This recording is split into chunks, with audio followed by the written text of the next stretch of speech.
آج پیر فرحان مصطفیٰ تاجدار دیول شریف خانگاہ دیول شریف کے روح رواں ہمارے ساتھ موجود ہیں۔ السلام علیکم پیر صاحب۔ وعلیکم السلام ورحمۃ اللہ۔ ویسے تو بہت سے ملکی حالات کے حوالے سے آپ سے ان کی رہنمائی لینی ہے ہمیں۔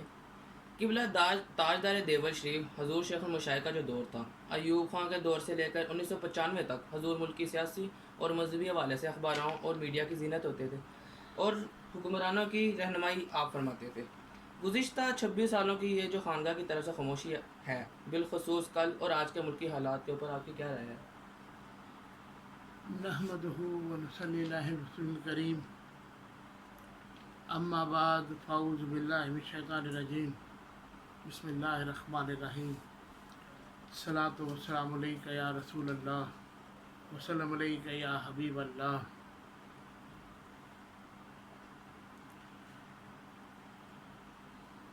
ستم کا دامن عقل کے اندھوں نے تھام رکھا ہے اور اظہار حقیقت کا بغاوت نام رکھا ہے۔ اگر موسیٰ کے درس حق کو پھیلانا بغاوت ہے اور اگر عیسیٰ کے دل کی بات بتلانا بغاوت ہے، پھر تو سارے پیغمبر ہی باغی تھے۔ علی اکبر بھی باغی تھے اور علی اصغر بھی باغی تھے۔ موجودہ حالات پہ جو آپ نے بات کی ہے، حالات کبھی نہیں بدلتے، حالات وہی رہتے ہیں۔ یہ آپ اور میں ہیں جو بدل جاتے ہیں وقت کے ساتھ۔ نئے کارواں یوں آتے رہیں گے، پرانی زمیں کو بساتے رہیں گے، ستارے یوں ہی جگمگاتے رہیں گے۔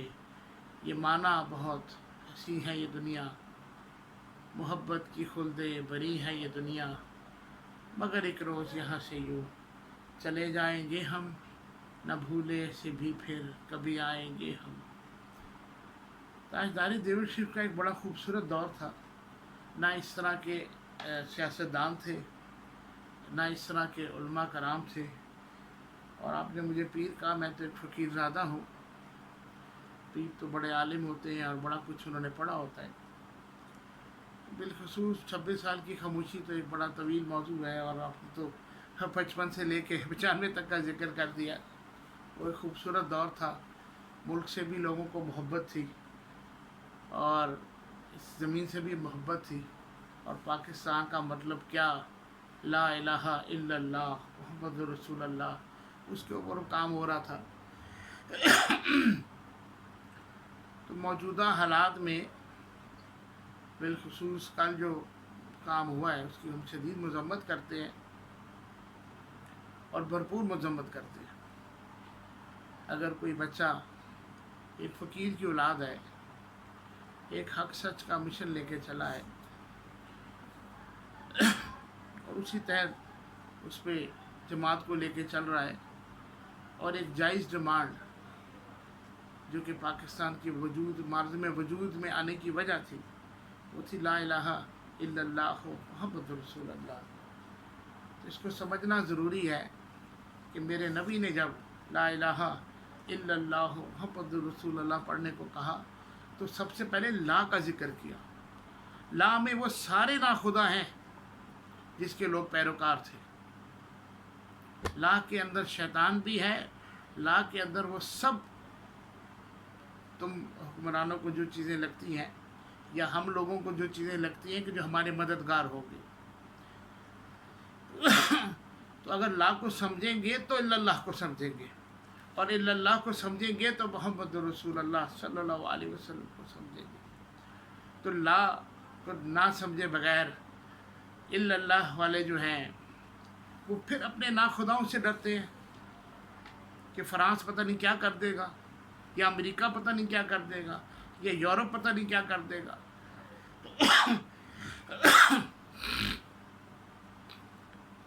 تو یہ سمجھنے کی ضرورت ہے کہ ہمیں ان ناخداؤں سے نہیں ڈرنا۔ اور مختصر بات کروں گا میں اس موقع پہ، تو تفصیل ٹائم کم ہے اور کام زیادہ ہے۔ میں عمران خان صاحب اور ان کی حکومت اور جتنے بھی ادارے ہیں ان سب سے یہ ریکویسٹ کروں گا کہ آپ نے ایک وعدہ کیا تھا، اس کے اوپر آپ عمل پیرا ہو، اور بہت سے ممالک ہیں جن کے اوپر بہت سی پابندیاں لگی ہوئی ہیں اور وہ چل رہے ہیں. ایران کے اوپر کب سے پابندیاں لگی ہیں, سینکشنز لگی ہیں. They are managing their each and ایوری تھنگ. تو ہمیں اصلاح کو سمجھنا ہے, یہ ناخداؤں کے پیچھے مت پڑے. ورلڈ بینک ہے, آئی ایم ایف ہے, پریشر ہے, اور پتہ نہیں کیا کیا. یہ ٹاک شوز کے اندر آپ نے ذکر کیا کہ ہم نہیں آتے یا ان کی باتیں نہیں کرتے یا بالکل اس سے بالکل آؤٹ رہتے ہیں. تو there is a reason behind, there is a reason behind. Talk show بیٹھ کے پر کیپٹا انکم اور جی ڈی پی ریٹ اور یہ ساری باتیں. ایک غریب آدمی اس ملک میں بھوکا مار رہا ہے, اس کو روٹی نہیں پتی. آ کے مزدور سے پوچھو پر کیپٹا انکم ریٹ کیا ہے, جی ڈی پی ریٹ کیا ہے, ڈالر کا بیرل کیا جا رہا ہے, اس کا کروڈ آئل کا ریٹ کیا جا رہا ہے. He have no concern with these things.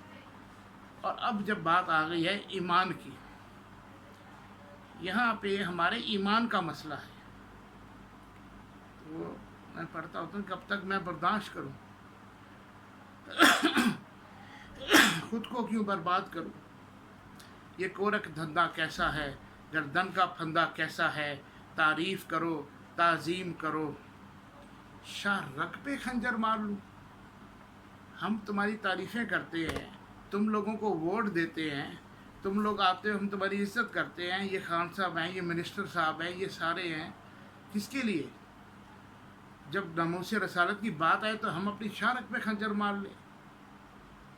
کیا انسان کی حقیقت ہے, نصیحت کی فصیحت ہے.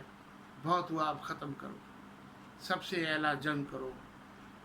میں بلکہ پورا ملک بہت دکھوں کا مارا ہے, اتنا ہمیں نہ تنگ کرو. یہ جو جن ملکوں کی آپ کو ڈر ہے, ان سے نکل جائے. یہ سب ناخدا ہیں, یہ نہیں دے سکتے آپ کو. اور ہمیں ہمارا جینا مرنا حضور کی ذات کے ساتھ ہے. تمام مریدین اور موت کے دین اور عقیدت مند والوں کے لیے میرا حکم ہے, خانگاہ دیول شریف سے جتنے لوگ منسلک ہیں کہ وہ تمام لوگ فرانس کے ایمبیسی کے جو وعدہ حکومت نے کیا ہے وہ پورا ہونے تک پرامن احتجاج میں حصہ لیں گے. کوئی کسی کا رستہ نہیں بند کرے گا, کوئی کسی کی گلی بند نہیں کرے گا, کوئی کسی پولیس اہلکار پہ ہاتھ نہیں اٹھائے گا. یہ سارے ہمارے ملک کے ہمارے بہن بھائی ہیں. کسی کا رستہ بند نہیں کرنا, کسی کے ایمبولینس کا رستہ بند نہیں کرنا, اور اپنا پرامن احتجاج بھی ریکارڈ کرانا ہے. تو یہ ذہن میں رکھیں جو میں نے شعر پڑھا ہے کہ نئے کارواں یوں آتے رہیں گے, پرانی زمین کو بساتے رہیں گے. تو اللہ کے نبی صلی اللہ علیہ وسلم نے فرمایا کہ میرے صحابہ ستاروں کی مانند ہیں, ستارے یوں ہی چکمگاتے رہیں گے. تو ہم نے صحابہ کے طریقے پہ عشق رسول لوگوں کے دلوں میں بھی ڈالنا ہے, اور محبت رسول ڈالنی ہے, اور تاجدار ختم نبوت کی ناموس کے لیے کھڑے ہونا ہے. اور اس میں ہم نے اپنے ابلاغ کو, اپنی چیزوں کو, لوگوں کے بھائیوں کی بہنوں کی, کسی کی گاڑی کو کوئی نقصان نہیں پہنچانا, کسی کے مال کا کوئی نقصان نہیں پہنچانا. لہٰذا تمام اضلاع میں لوگ جتنے بھی ہیں پرامن احتجاج میں شامل ہوں گے, اور کسی قسم کی پرتشدد کارروائی کے لوگ جو شامل ہو جاتے ہیں اس کے اندر ان کی نشاندہی کریں گے. اور میں یہ بڑی خوشی ہوئی ماشاءاللہ, خانگاہ میاں جمیل صاحب نے شرک پور شریف سے جو پیغام دیا, وہ بھی ہمارے بزرگ ہیں. اور تمام خانگاہوں سے میری ایک ریکویسٹ ہے کہ اپنا اپنا پیغام اپنے اپنے چاہنے والوں تک پہنچائیے. یہ خاموشی کا کوئی مقصد نہیں ہے, یہ حضور کی ذات کی بات ہے. اچھا پیر صاحب, ہماری اطلاع کے مطابق خانگاہ دیول شریف کے بہت سے خلفاء تحریک میں شامل ہو گئے ہیں. دیکھیں, اگر آپ اس سے یہ پوچھیں کہ بہت سے آپ کے مرید نماز پڑھتے ہیں, تو نماز پہ تو مجھے کہنے کی ضرورت نہیں ہے پڑھنے کی نا, نماز تو پڑھنی ہے. تو حضور کی ناموس کے اوپر تو پیر کا انتظار ہی نہیں کرنا نا. پیر فقیر کا کیا انتظار کرنا؟ وہ پیر فقیر کیا جو حضور کی ناموس کے لیے, یا وہ مرید کیا جو انتظار کریں گے کہ اب ہمارے خانگاہ سے حکم ہوگا. تو اگر کوئی نماز باقاعدگی سے پڑھتا ہے تو یہ اس کا فرض ہے. تو حضور کی ناموس کے لیے جو کھڑا ہوتا ہے, یہ سارے فرائض میں شامل ہیں. اچھا پیر صاحب, کہیں ایسا تو نہیں کہ آپ کو بھی اسٹیبلشمنٹ جیسے کہ عرفہ عام میں اصلاح استعمال کی جاتی ہے, اسٹیبلشمنٹ نے کیا کر دیا ہوگا یا روک دیا ہوگا, ایسی کوئی بات تو نہیں؟